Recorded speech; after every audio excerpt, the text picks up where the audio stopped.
अस्सलाम वालेकुम नाज़रीन, मैं आपका मेज़बान चौधरी सबर शराज। इस टाइम नाजी वीर तस्वीरें बैठक पंच पीर बदशाह 27 मार्च सन 2022।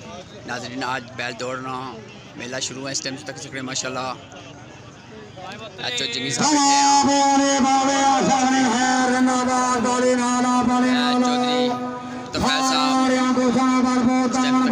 माशाल्लाह मेला शुरू है। इंशाल्लाह नाज़रीन वीर दसा शुक्रिया जज़ाकल्लाह।